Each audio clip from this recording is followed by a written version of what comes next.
মনে হয় মমতাজ, হিরো আলম এদের অভাবগুলো পূরণ করে দিচ্ছেন হচ্ছে এই আমাদের ডাক্তার তাহের ভাইরা। কারণ উনি নিজেকে শিশু মুক্তিযোদ্ধা দাবি করতেছেন, কারণ এটা তো একটা হাস্যরসের খোরাক যোগাচ্ছে সাধারণ মানুষের মধ্যে। শিশু আবার মুক্তিযোদ্ধা হয় কেমনে? শিশু খাবে ফিডার, সে কেমনে অস্ত্র ধরবে? তো এটা কেমন আজগুবি বিষয় যে ফিডার খাওয়া ব্যক্তি অস্ত্র ধরে ফেললো। তো এখন এগুলা জনগণের কাছে হাসির খোরাক যোগাচ্ছে। উনি যে একটা ডাক্তার, এই ডাক্তারের জায়গাটা মনে হয় খর্ব করে ফেলতেছেন উনি মনে করতেছেন শিশু মুক্তিযোদ্ধা দাবি করলে বাংলাদেশের মানুষ তাকে আরো বেশি সম্মান করবে, কিন্তু নিজেকে যে বড় বলে বড় সে নয়, লোকে যারা বড় বলে বড় সে হয়। তো আমাদের শহীদ রাষ্ট্রপতি জিয়াউর রহমান বীরুত্তম, মহান স্বাধীনতার ঘোষক, এরা চিন্তা করতেছে কোনোভাবে আমাদের হালে পানি পাওয়া দরকার। আমাদের তো বিতর্কিত ভূমিকা ছিল, এখন আমরা কিভাবে এটা করব? শিশু মুক্তিযোদ্ধা কি উনি কি পানি আগায় দিছেন না খাবার আগায় দিছেন? কি করছেন মুক্তিযোদ্ধাদের?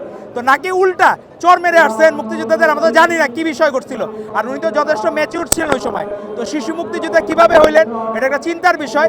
আর এই ধরনের শিশু দুষ্ট শিশু তো হয়, অনেক সময় দেখা গেল পাকিস্তান হানাদার বাহিনী কোনটা কার কাছে বিষ দিছে না পানি দিছে এটা তো জানে না।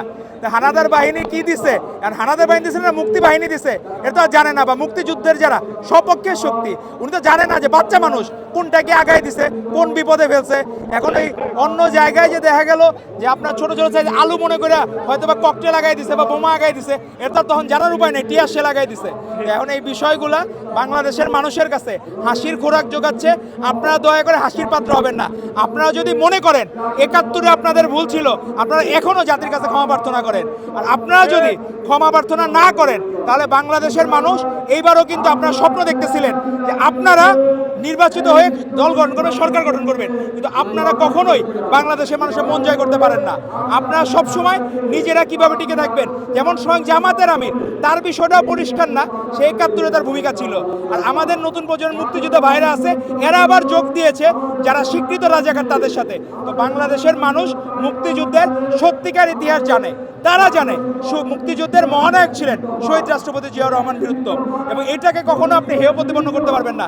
বাকিরা যারা ছিল বাংলাদেশের মানুষের মধ্যে প্রথম স্বাধীনতার বীজ বপন করেছিলেন মাওলানা আব্দুল হামিদ খান ভাসানী। এই সত্যিকার ইতিহাসগুলো আমাদের জানতে হবে।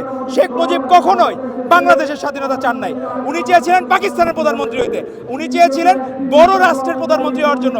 উনি কখনো বাংলাদেশের প্রাইম মিনিস্টার হইতে চান নাই, বাংলাদেশের প্রেসিডেন্ট হইতে চান নাই।